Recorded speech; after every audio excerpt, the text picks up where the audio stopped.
Remember, this is the last moment in your relationship with your future employer that you have real leverage. They want you. They want you to solve a problem for them. You finally got the big verbal offer for your top tech PM role, but before you say yes, here's exactly how to make sure you're not leaving $50,000 to $250,000 a year on the table. The first thing you need to understand is that the time to negotiate is during your verbal offer stage. If you've already got a written offer, it's going to be much harder to negotiate. So the moment you hear, hey, we might have an offer for you, hey, let's get on the phone, I have some good news, that's the time to start negotiating. Step one, understand that it is negotiable. If it's a top tech offer or even in the mid-tech company or sometimes even startups, it's negotiable. Use information that you can find online, levels.fyi or other sources where you can get a range of different compensation packages that were awarded. And even the fact that there is a range shows you that some people negotiate, other people don't, or some people negotiate better than others. You want to ask the recruiter or whoever's presenting you with the verbal offer, how do you break down the offer? Understand the total compensation, the total package that they're offering you. Usually there's 4 components if we're talking about top tech.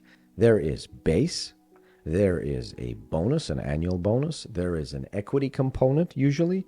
And finally, there is a starting bonus. And this is usually not brought up. And I don't recommend you bring it up until the very end of the negotiation. Base is pretty well understood. And a lot of times in a lot of states, the employers actually have to provide the information of how much they're planning to pay in base. Bonus is usually pretty fixed. It's attached to the level. More junior might be 10, 15%, more senior 20, 25% and above. However, the equity, especially in top tech, is the biggest area of negotiation. It is not uncommon for us to get double or triple the original compensation package in equity that we were first presented during the verbal offer. So make sure you understand what exactly is being offered. If they say $250,000, what is that $250,000? Where is it coming from? What's the base? What's the bonus? What's the equity?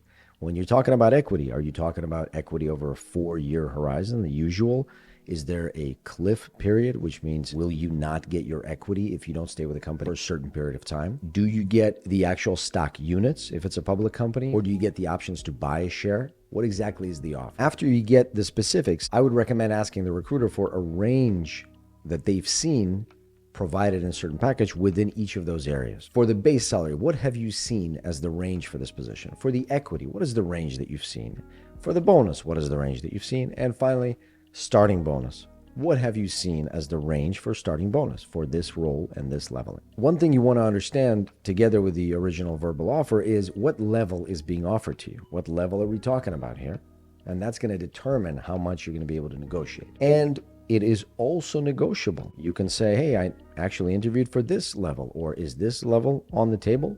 Because the easiest way to increase your compensation is to increase the level that you're coming in at. One thing before we get into all these negotiation discussions, I want you to keep this frame in mind for the entirety of the negotiation. Gratitude and alignment and excitement. Gratitude for the opportunity that they gave you the chance to apply, that they want you for this role. Alignment because you are in alignment with what they are trying to build, the problems that they're trying to solve. And excitement because you found 1 or 2 or 3 or even more areas to be excited about. It could be the team, it could be the mission, it could be the company, it could be the goal, it could be the vision, it could be the specifics of the job. Those are good things to restate continuously as you negotiate, because the negotiation might take place over many conversations, many days, sometimes even many weeks. You always want to demonstrate your gratitude, continuous gratitude, your alignment to the role, you're still the right solution to the problem that they have, and your excitement for the opportunity. So every time as you continue the negotiation, you're also restating all of these things. So it's not just you ask.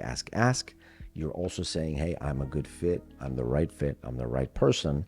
Now ask. Now for level setting for yourself, I want you to remember you're not comparing to yourself in your last role. You're not comparing to even where you'd like to be. What you are comparing is what's happening in the market. And if you're in San Francisco or Seattle or in any one of the top metros going for a product manager job in top tech, then the compensation is very high because the competition is very high and the stakes are very high. So look at the data.